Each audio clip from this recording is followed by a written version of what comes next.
रे भाई दिवाली आबि रहलै, कुछ तैयारी नहीं देखे छियो। है महाराज ने तन घर में दिवाली मनावे छी। महंगा देखे से कितना चीज हो गलो छे। सुने हमर गप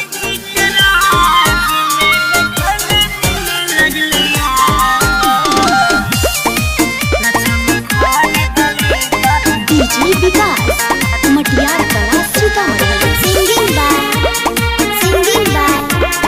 गौरव ठाकुर।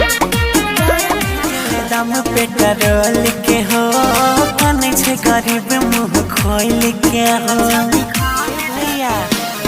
बैठ गेले दम पे पेट्रोल के हो कने छे गरीब मुंह खोल के हो। आज मैंने खाना मिले लगले यार मोदी जी के राज मैंने खाना मिले लगले यार। झूठे कैला से की हैता लक्ष्मी घर दलित बाहर।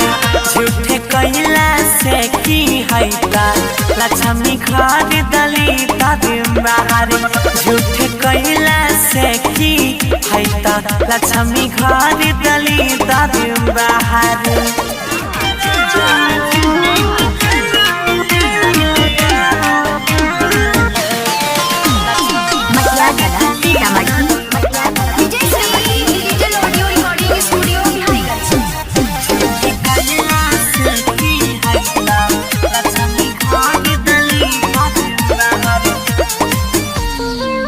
मजदूरी किसान सब छै परेशान के न मनते दिवाली के पावन हो। बड़े रोज महंगाई नहीं छै कुछो कमाई आप लागै नहीं कुछो मन।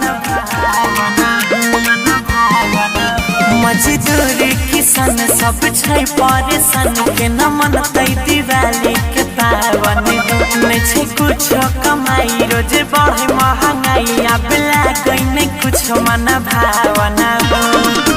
पढ़ लिख के भी लागै नौकरी पढ़ लिख के भी लागै नौकरी लै में बाहर।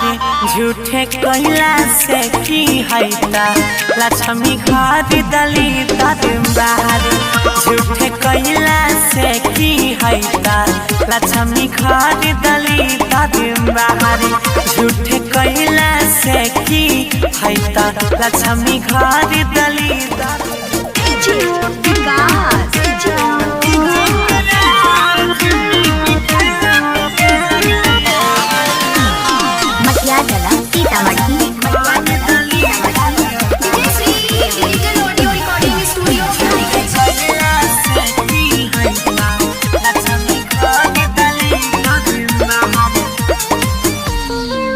केना जीते गरीब कोई नहीं आबै करीब मतलब के भगेले जमाना। लाख करे गुहार कोई नहीं सुने पुकार सब दे दै छै उल्टे ताना।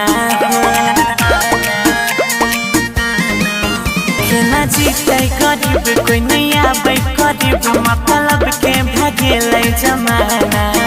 लाख करे गुहार कोई नहीं सुने पुकार सब दे दै छै उल्टे ताना।